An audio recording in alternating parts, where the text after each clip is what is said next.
America में अगले राष्ट्रपति पद के लिए मतगणना बुधवार तड़के से ही जारी है।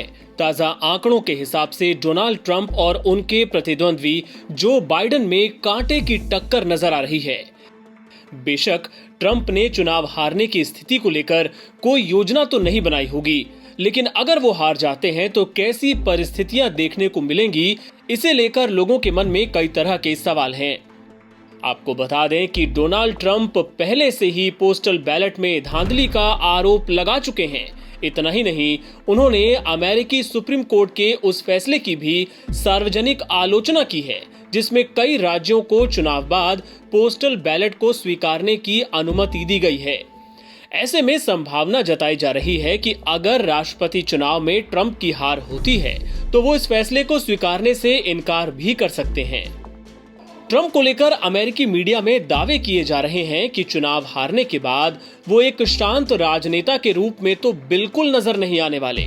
वो उस पारंपरिक राष्ट्रपति पुस्तकालय में काम करने की जगह कुछ और करने की तैयारी करेंगे। वहीं ये भी कहा जा रहा है कि कई पूर्व अमेरिकी राष्ट्रपतियों के विपरीत वो वॉशिंगटन को छोड़कर बाहर जा सकते हैं, क्योंकि पहले भी ट्रंप कई बार कह चुके हैं कि राष्ट्रपति बनने से पहले भी उनके पास इतनी ही खूबसूरत जिंदगी थी। हालांकि ट्रंप के मूड के बारे में अनुमान लगाना किसी के लिए इतना आसान नहीं। एक व्यापारी के रूप में उनका झुकाव अपनी प्रसिद्धि का उपयोग कर पैसा बनाने की ओर भी हो सकता है। रियल एस्टेट के बिजनेस से लेकर उनके सभी उत्पादों का ब्रांड ट्रंप के नाम से ही जाना जाता रहा है। ट्रंप के पूर्व वकील माइकल कोहेन ने तो यहां तक दावा किया था कि ट्रंप ने 2016 का राष्ट्रपति का चुनाव खुद की ब्रांडिंग के लिए लड़ा था। हालांकि वे अप्रत्याशित रूप से चुनाव जीतकर अमेरिका के राष्ट्रपति बन गए। इस चुनाव में उन्होंने डेमोक्रेटिक पार्टी की प्रत्याशी हिलरी क्लिंटन को हराया था। ये भी कहा जा रहा है कि उनके पास पहले से ही अरबों डॉलर की संपत्ति है, इसलिए हो सकता है कि वो बिजनेस को उतनी तवज्जो ना दें और सड़क पर उतरकर राष्ट्रपति चुनाव के इस परिणाम का खुलकर विरोध करें।